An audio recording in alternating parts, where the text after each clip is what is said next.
What's up? It's Leaf with Freeskier back in the Gear Lab, and today we have two special guests with us. This is Matt and Alex from Powder 7. Yeah, I'm Matt from Powder 7. I've been at Powder 7 for about 10 years now. Learned how to ski at Lost Trail Powder Mountain in Montana. Little shout out to small ski hills. And cut my teeth skiing in the East Coast, so a little bit of a west-east mutt. As a skier, pretty down the fall line directional, but I'll have moments of extreme ADHD where I have to like go jump off that or try to slash that and probably eat. Have seen it, can attest. I'm Alex. I've been at the shop for about 5 years, and before I started working at the shop, I was kind of just like piecemealing gear together at like ski swaps and stuff, not really knowing what it was going to do for me. But as a skier, I'm pretty planted. I'm not very jibby. I don't come from a race background or anything like that, but I do like to try to ski fast when I can. Thank you guys so much for coming, and welcome to the Battle of the 100s.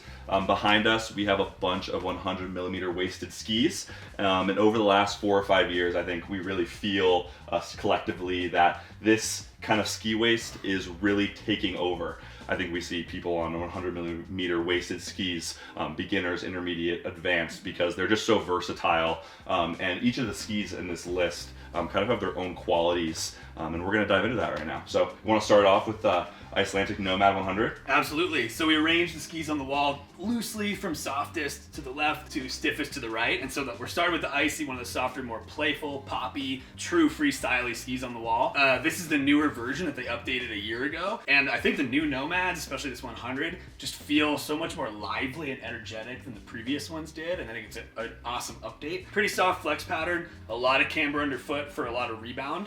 But yeah, I've had a great time 100 Nomad. Yeah, I mean, I think the new iteration, the old 95s definitely were like a surfy, loose twin style. They don't lose this with the ski, but you get a huge upgrade. Obviously, there's way more camber with this ski, a lot more carbon in this ski, and overall, you just get a lot more materials. And obviously, the ski is like super soft, as you can see here, but it's also super poppy. I think for that kind of new age park skier, you know, a little jibbier, I think this is a really great option, and you can see it too with the people that they're bringing onto the team for this ski. I mean, Sam Zahner, obviously an amazing park skier, just dropped an edit on this thing, and I think he really exemplifies what you can do on this ski with its butter ability, camber underfoot. You still get a lot of pop out of it. In the all mountain scheme, definitely is capable all mountain, but I think it's really happiest for that surfy, jibby, kind of buttery style of skier. Yeah, good for all mountain if you like to turn the whole mountain into a playground. Exactly. Like one I of think those, that's one a of those great way to sections. describe Climbing all it. the side hits, Yeah. slinking above the links. Yeah. Absolutely. I think something a little bit, or way different than this,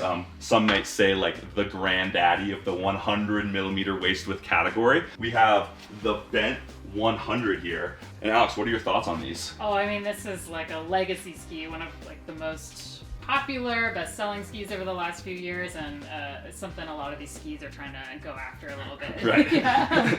It's become so popular, I think, because it has a little bit like a sneaky directional shape compared to a lot of the other ones up here, but it has a very light core, feels very flickable, pretty easy to engage. So if you're a progressing skier, maybe starting to look for your first wider set of skis, or you're graduating from rentals, you also get a pretty big bang for your buck with this like Horizon Tech bevel in the tip, and then you also have it in the tail, which adds a level of like driftiness and easiness to release when you're in tight terrain. So We've been saying like older guys want to have fun will come in and we'll be like, well, this is for you, but it's also for your teenage son. Right. Right. It's like, Yeah, I think like compared to the Nomad and honestly a lot of other skis on this list, like the camber section, you can almost like see it here if I hold it sideways. Like the camber is definitely towards the back of the ski here, as well as you do get like some pretty substantial tail taper. Obviously last year they added more tail rockers, so it's still a dual rockered ski, but it's a little bit more on that directional side, and I think that just really opens it up, like you guys said, to so many different types of skiers.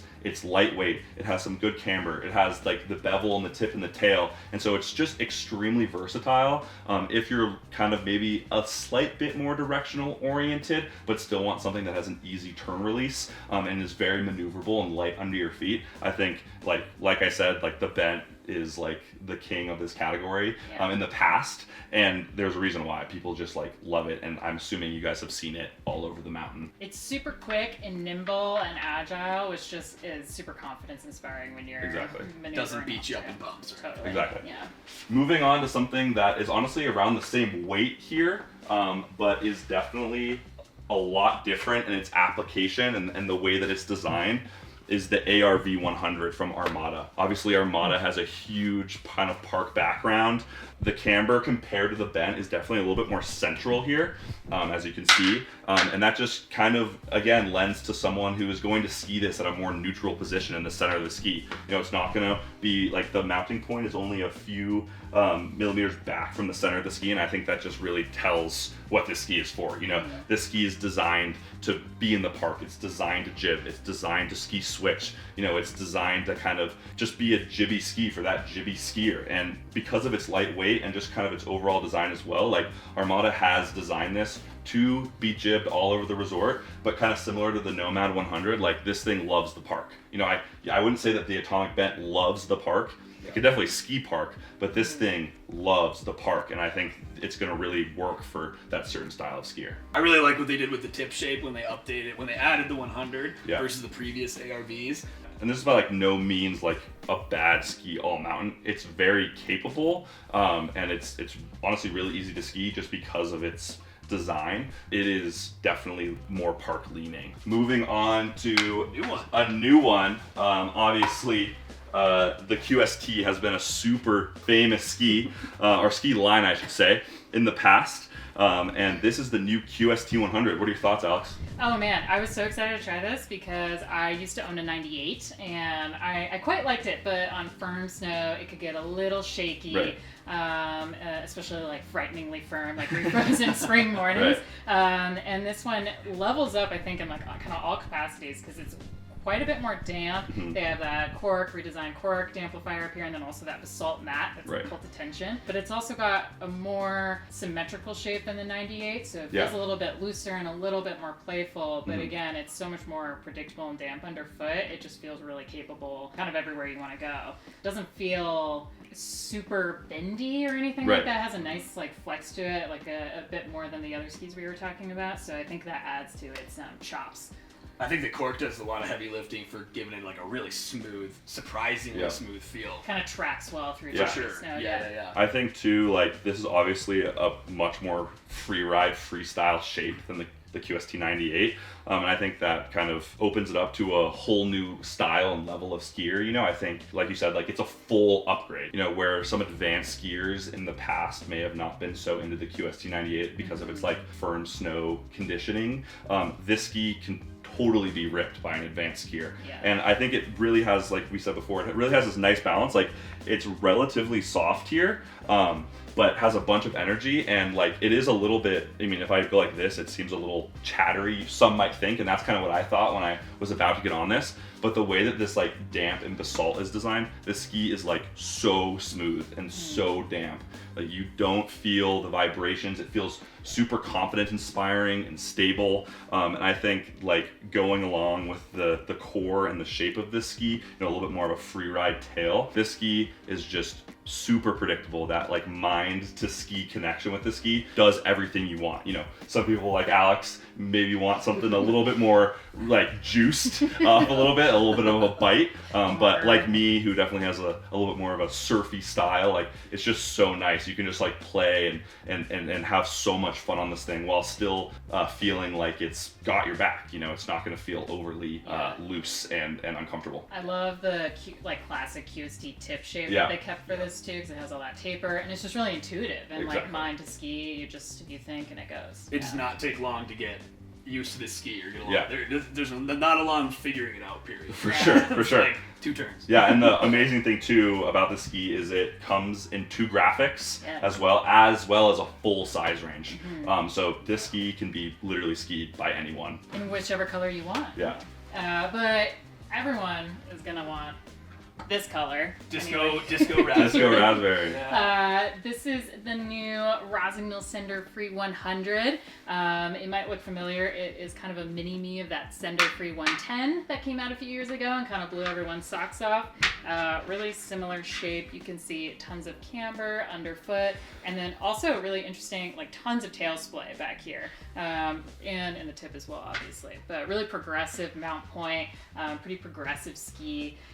But it's kind of living on this further side of the spectrum because it has a little bit more grr, especially like right underfoot.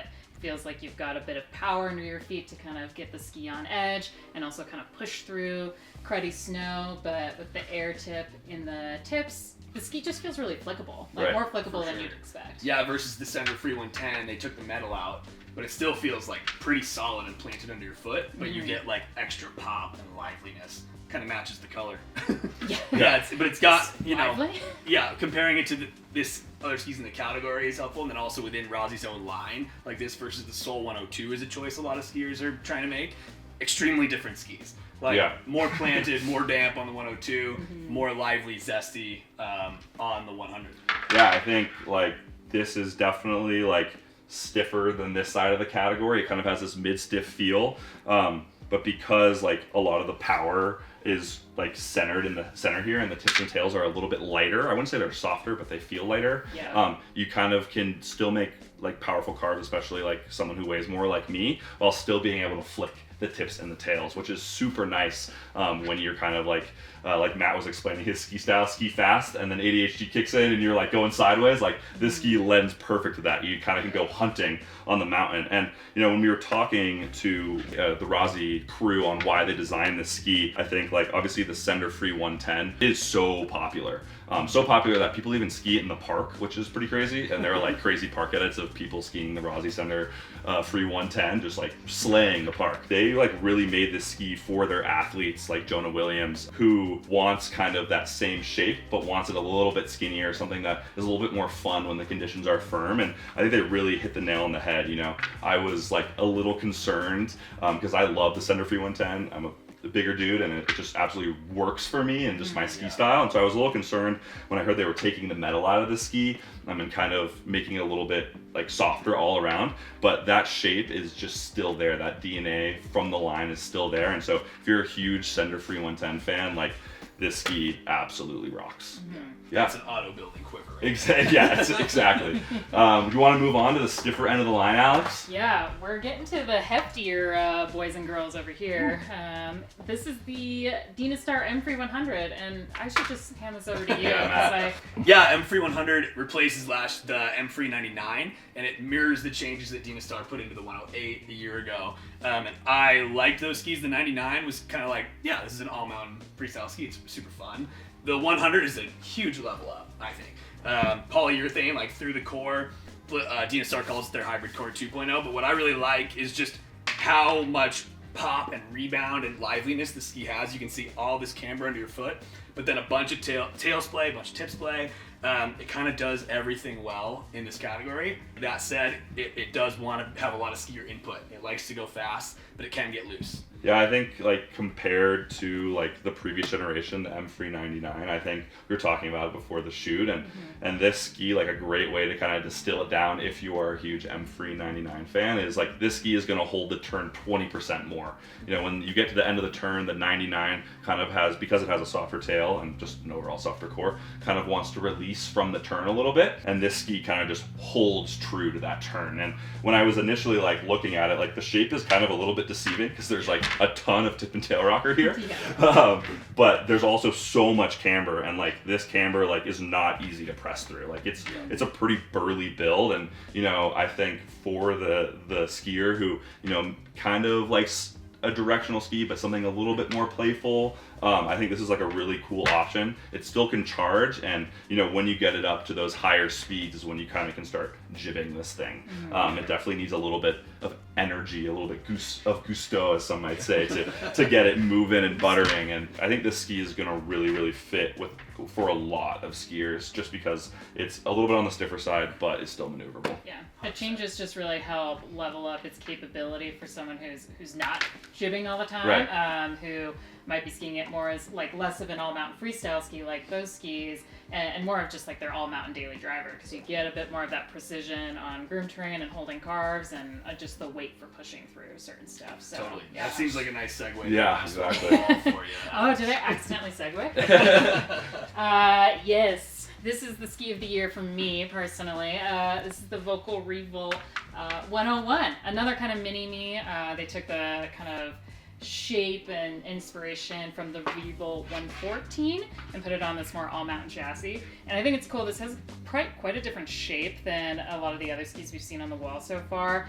You have really deep rocker back here and in the tip, but not a lot of splay, and a pretty low camber as well. And what that feels on snow, to me, is just kind of like a low center of gravity. You feel like you're very close to the snow, the ski is very planted, very damp, and it just kind of like cruises, and we were talking earlier, it feels kind of slithery. Right. It feels like you can drift in and out of turns, but it doesn't feel maybe necessarily as like pivoty or smeary as some of the other skis, since it kind of has this like slightly directional shape and has a bit more girth and a bit more weight that you kind of want to like be engaging the shovels all the time. Doesn't accept a centered stance as well, I think. Yeah, and I think we were both surprised at like our Powder 7 ski test, what a wide variety of our staff really loved the Revolt 101. Like more directional skiers were like, yeehaw! And then more playful skiers were like, oh, I can ski switch and have fun with this thing. Yeah, totally. Yeah, but slithery is such a good word for it. Yeah, I think like the amazing thing about this ski is like, for like it feels so planted and stable, like you said, and there's like no metal in it. Yeah. Which is like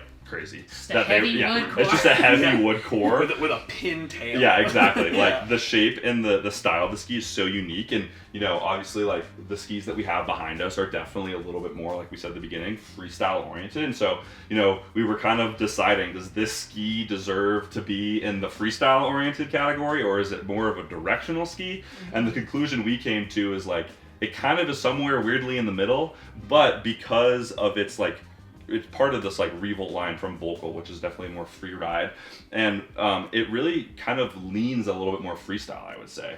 Obviously, we were talking about your Powder 7 test before the shoot, and you know, you were talking about all the like park rats at the shop were just like ripping on this thing, you know, skiing switch down runs, like jibbing all around. You know, it's not buttery like the Nomad or the Armada. It's definitely a little bit more of a precise playfulness, if that word can be used right. And it's just really cool. Like, I think the best way to like describe it is like, obviously it's the little brother of the Revolt 114, and the best way to describe it is it's like a firm snow comp ski. You know, comp skis, you know, the Revolt 114, they kind of have this like slithery style, like all the freeride World Tour athletes are kind of slithering and picking their way down the big freeride venues, and this does the same thing, but like on a groomer or in the moguls, or like going to your side hit, or like really any terrain you get when it's a little bit more low tide. And I think that there's nothing really like this out there. It's super unique. Feel. It's hard to stand. There's so many good skis today. It's like hard to stand. I know. Right? Yeah. And I think this one has a unique feel. It's just very unique in a cool way. And I think like for the right skier, you know, like Alex, this ski is just like beloved. Well, thank you guys so much for joining me with the Battle of the 100s. Thanks for having us. Yeah, I think the important thing to like mention here is 100mm waist width, like I said, is like so popular these days. And everyone, I mean, obviously you guys work at shop, like everyone's coming in to get these skis. There's a reason why the Vent 100 was so popular the past few years. And I think now, like, while there are a bunch of 100mm skis, well, the Revolt 101, but it deserves to be here. While there's a bunch of 100mm skis here, I think it's awesome that they all kind of fit a niche, and they're all different. You know, none of these skis on this wall are like the same, and they will all kind of fit a certain style of skier, kind of going from soft to stiff. And I think that's just like really cool. But you know, when you're in a ski shop, it's, you know, just looking at these, it's like really hard to distill down what's going on with them without skiing them. So I hope that this was a little bit more helpful for you guys in distilling down like what purchase you want to make, because like I said, like 100s are where it's at right now. And this is like not even to begin with the metal laminate 100. Yeah, exactly. Enforcer followers. So that's a whole other. It's a whole other video. There's one of these for kind of everybody. Exactly. Vaguely looking in this type of ski. Yeah, totally. So, yeah, well, thank you guys so much for joining me again. Thanks for having us. Let's go skiing. Let's go skiing.